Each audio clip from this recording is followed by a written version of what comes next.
तो जाते होकर फिर रूफटॉप निकाल के फिर लोगों को ऐसा कर रहा, तो ये कैसे इंसान है? हम लोग क्या बोलना है सर? मुझे तो समझ में नहीं आ रहा। मैं बाहर ये बोल भी नहीं सकता हूं, अगर कुर्सी में बैठकर खामोश भी नहीं बैठ सकता हूं।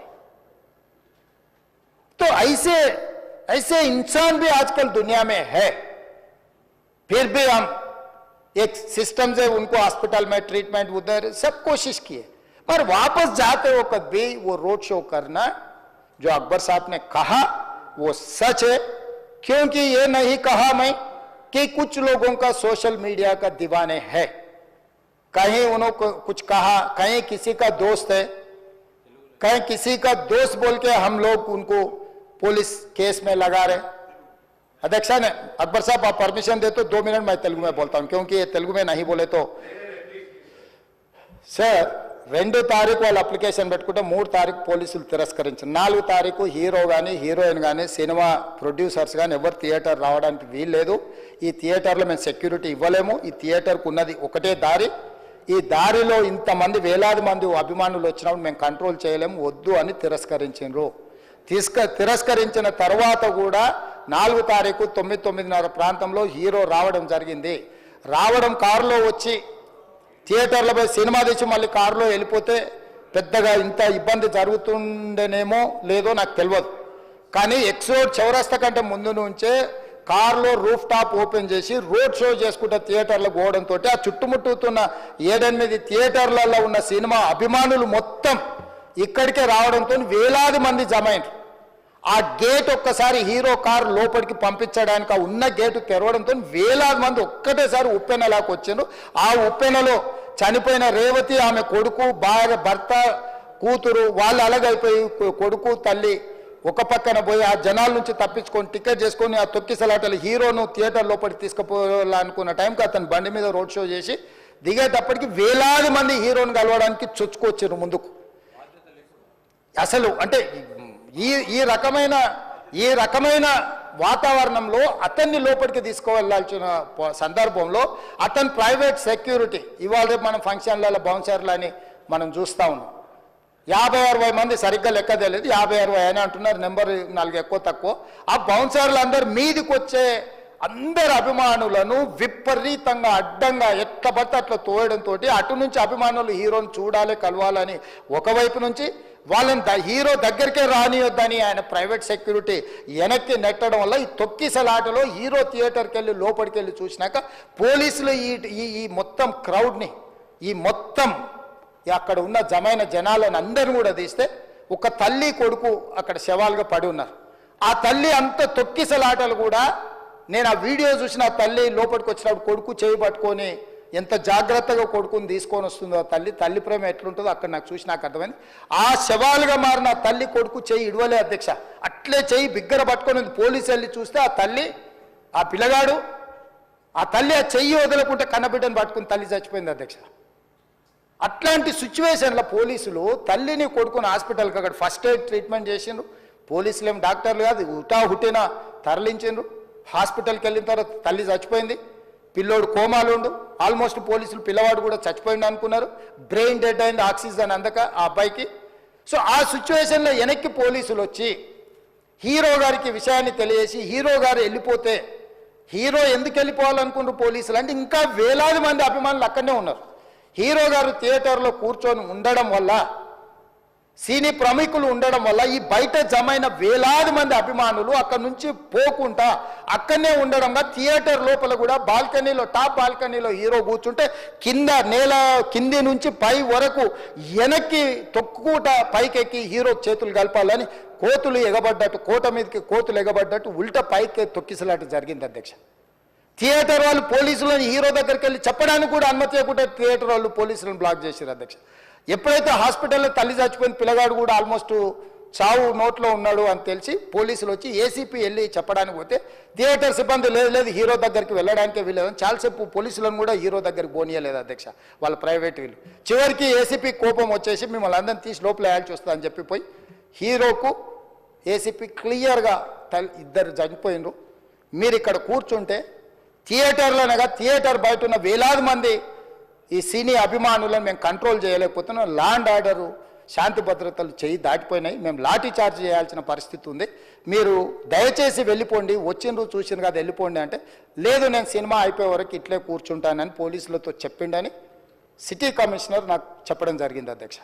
అదేవిధంగా ఇంకా కంట్రోల్ కాకపోవడంతో అప్పుడు డీసీపీ పై అధికార రంగంలో దిగి వాళ్ళ అందరినీ లోపట వాళ్ళ ఎంబడున్న అడ్డుకుంటున్న వాళ్ళను పోలీసులతో జరిపించి చక్కగా డీసీపీ పోయి హీరో గారికి బయట చనిపోయినరు, పరిస్థితి చాలా గందరగోళంగా ఉన్నది, మీరు ఇక్కడ నుంచి కదలాల్సిందే, లేకపోతే మిమ్మల్ని పోలీస్ స్టేషన్కు తీసుకెళ్లాల్సిన పరిస్థితి వస్తుంది, మీరు ఇక్కడ నుంచి కదలాల్సిందే అని బలవంతంగా అతన్ని సినిమా మధ్యలో 12 గంటల సమయంలో, రాత్రి 12 గంటల సమయం అట్టిట్టుగా ఆ సమయంలో అతను తీసుకొచ్చి బండెక్కిస్తే మళ్ళీ అతను రూఫ్ టాప్ ఓపెన్ చేసి మళ్ళీ చేతులు ఊపుకుంటూ రోడ్ షో చేసుకుంటూ, అంటే తల్లి చనిపోయి పిల్లగాడు చావు బతుకుల మధ్యలో ఉన్నాడు, మీరు వెళ్ళండి అని వెనక్కి పంపిస్తే కూడా మళ్ళీ కారులో రూఫ్ టాప్ ఓపెన్ చేసి చేతులు ఊపుకుంటా అభిమానులను సంతోషపెట్టుకుంటా రోడ్ షో చేసుకుంటా అతను వెళ్ళిపోయింది అధ్యక్ష. పోలీసులు కేసు చేసిరు, కేసు మీద థియేటర్కి సంబంధించిన కొంతమందిని అరెస్టు చేసిరు, అరెస్టు చేసి 10-11 రోజుల తర్వాత పోలీసు హీరో గారింటికి వెళ్ళిండ్రు. మీరు కూడా కేసులో A11 మీ మీద కేసు ఉందని చెప్పడానికి పోలీసులతో దురుసుగా ప్రవర్తించిండు. మీరు ఆ వీడియోలన్నీ కూడా చూసిండ్రు. ఆ పరిస్థితిలో చట్టాన్ని అమలు చేసే పోలీసులు ఆల్రెడీ ప్రాణాలు పోయినాయి, ఒక నిరుపేద తల్లి చనిపోయింది, కొడుకు చావు బతుకుల మధ్యలో ఉన్నాడు. ఆ రోజు కోర్టుల కేసులు కూడా వస్తున్నాయి, కోర్టుకు కూడా మీరు విచారణలు ఏం చేసిండ్రని కోర్టుకు కూడా పోలీసులు జవాబు చెప్పాల్సిన పరిస్థితి ఉండే అధ్యక్ష. దాంతో మాట్లాడితే వాళ్ళు చాలా బాధ్యతారహితంగా సమాధానాలు ఇచ్చారని మా పోలీస్ సిబ్బంది చెప్తున్నారు. దాంతోనే అతన్ని పోలీస్ స్టేషన్ తీసుకెళ్ళారు అధ్యక్ష. ఇక్కడి వరకు ఒక హీరో, ఒక థియేటర్లో జరిగిన సంఘటనలు, వీటన్నిటి నేపథ్యంలో పోలీసులు వాళ్ళ విధి నిర్వహణ నిర్వహించారు అధ్యక్ష. ఎప్పుడైతే అతను పోలీస్ స్టేషన్కు తీసుకెళ్ళిరో కొన్ని రాజకీయ పార్టీలు పైశాచికంగా ఎంత నీచంగా నన్ను తిట్టుకుంటా పోస్టులు పెట్టినరంటే, అంటే తెలంగాణ समाजంలో మలక్పేట్ बलाला साहब के कॉन्स्टिट्यूंसी के वोटर है, उन लोग मलकपेट के छोटे नौकरी, उसका नौकरी अकबर साहब वो 30,000 नौकरी करता है, उसके परिवार में कोई कमाई नहीं है, एक टिकट 3,000 रुपये में खरीदा, वो बच्चा उनका फैन है बोल के उनके परिवार 12,000 रुपये रखकर 4 टिकट खरीद के पिक्चर को गए. 30,000 महीने को कमाने वाले నెలకు 30,000 జీతంతో పనిచేసి ఒక ప్రైవేటు చిన్న దాంట్లో ఉద్యోగం చేసుకునే తండ్రి తన కొడుకు ఆయన అభిమానాన్ని కుటుంబము 12,000 రూపాయలు, 3,000కు ఒక టికెట్ 12,000 రూపాయలు పెట్టి సినిమా థియేటర్కి వెళ్తే థియేటర్లో చనిపోతే చనిపోయిన 11వ రోజు వరకు వీళ్ళు ఎవరు హీరో కానీ ప్రొడ్యూసర్ కానీ ఎవరు కానీ ఆ కుటుంబాన్ని, చనిపోయిన కుటుంబాన్ని కానీ హాస్పిటల్లో చావు బతుకుల మధ్యలో ఉన్న పిల్లవాడిని పరామర్శించడానికి కూడా పోలేదు అధ్యక్ష. ఇది ఏ రకమైన మానవత్వం అధ్యక్ష, నాకు అర్థం కాలే.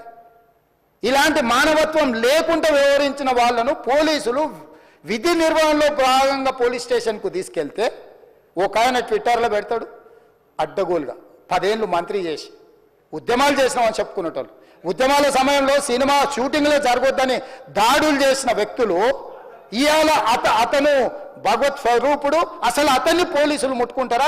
అసలు ఈ రాష్ట్రం ఏమైపోతుంది? రాష్ట్రం ఉంటుందా? ఈ రకంగా రాజకీయ పార్టీలు అధ్యక్ష, రాజకీయ పార్టీలు ప్రజాప్రతినిధులుగా చనిపోయిన ప్రాణాల విలువ లేకుండా చావుకు కారణమైన ప్రత్యక్షంగా పరోక్షంగా అయిన వాళ్ళని పోలీస్ స్టేషన్కు విచారించడానికి పిలిస్తే కూడా అది కూడా తప్పుపట్టి ప్రభుత్వాన్ని బద్నాం చేయాలి, ముఖ్యమంత్రిని తిట్టాలని ఎంత నీచమైన భాష వాడిన అధ్యక్ష. యూట్యూబ్లలో మీరు చూడండి. నాకేముంటుంది అధ్యక్ష, ఏంది ఆ సినిమాకు స్పెషల్ రిలాక్సేషన్స్ ఇచ్చి ఇవాళ సినిమా ఏదైతే వ్యాపారం చేసిందో సినీ పరిశ్రమను ప్రోత్సహించాలని మొదటి వారం అత్యధికంగా సినిమా ధరలతో టికెట్లు అమ్ముకోవడానికి, స్పెషల్ షోలు వేసుకోవడానికి, బెనిఫిట్ షోలు వేసుకోవడానికి ప్రత్యేకమైన అనుమతులు ఇచ్చింది నా ప్రభుత్వమే కదా, మా ప్రభుత్వమే అధ్యక్ష. సినీ పరిశ్రమను ప్రోత్సహించాలనే మా విధానం. ప్రోత్సహించే క్రమంలో తెలంగాణ ప్రజల ప్రాణాలను తీసుకోమనే, ప్రాణాలు తీసుకుంటే కూడా వాళ్ళని ఏమనొద్దానంటే మీరు లా చేయండి అధ్యక్ష. మరి స్టేట్కు లా అథారిటీ ఉందో లేదో నాకు తెలియదు, కానీ star, film star, super stars or political stars is having some special privilege. If they murdered anyone also we need not to prosecute or otherwise we need not to book any case against these personalities అని మనం మీరు చట్టం చేస్తా అంటే సినీ ప్రముఖులకు కానీ రాజకీయ ప్రముఖులకు కానీ స్టార్లని ఫీల్ అయ్యే వాళ్ళ పట్ల ప్రత్యేకమైన చట్టం ఉంటుంది, వాళ్ళ మీద కేసులు పెట్టొద్దని మీరు ఏమైనా చట్టం చేస్తే ఆ చట్టం అమలు చేస్తాం అధ్యక్ష. ఈ రోజున్న డాక్టర్ బాబాసాహెబ్ అంబేద్కర్ ఇచ్చిన చట్టం ప్రకారము దీనికి కారణమైన వాళ్ళను ప్రత్యక్షంగా పరోక్షంగా కారణమైన వాళ్ళందరి మీద కేసులు కట్టి పోలీసులు విచారణ చేయాల్సిందే, బాధితులను శిక్షించాల్సిందే అధ్యక్ష.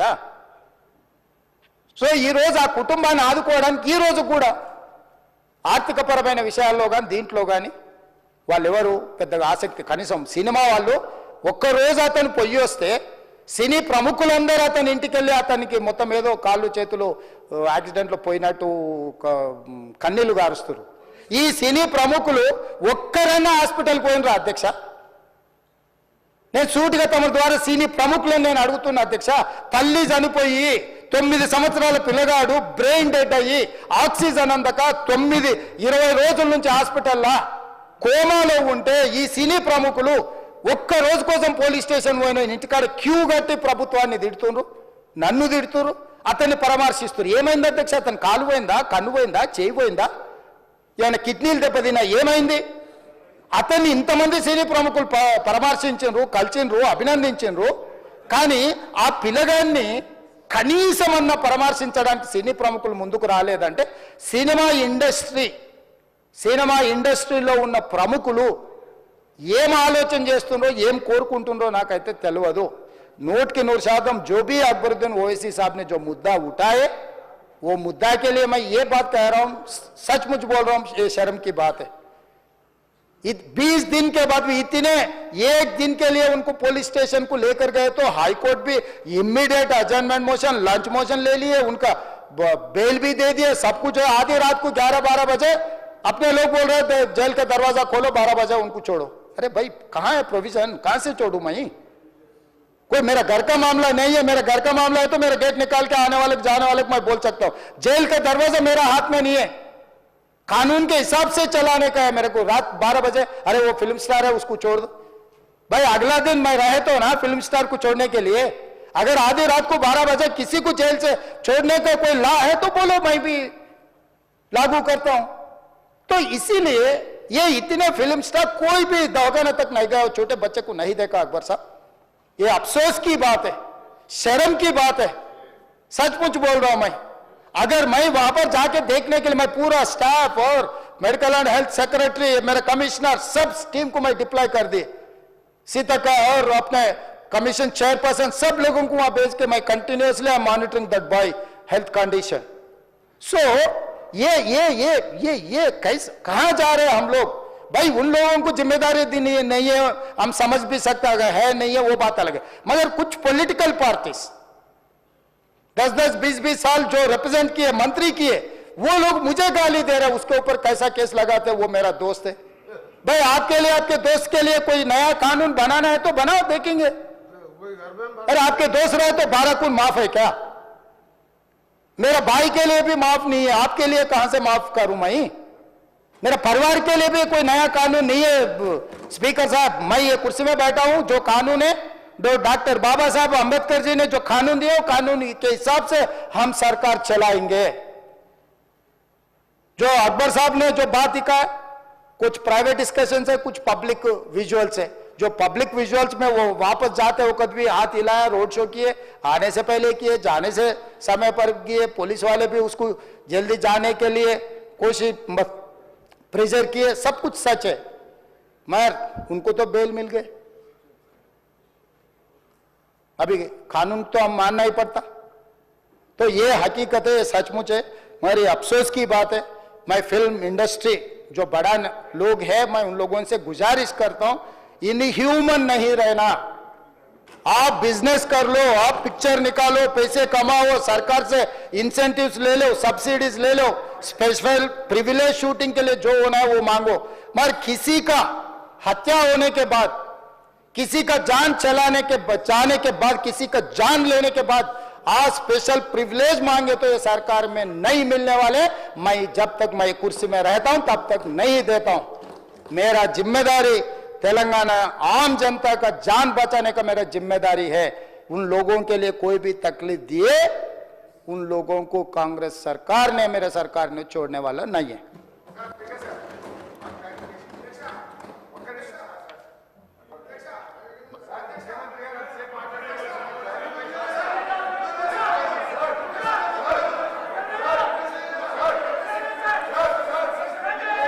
Honorable Speaker, sir. Sir, I thank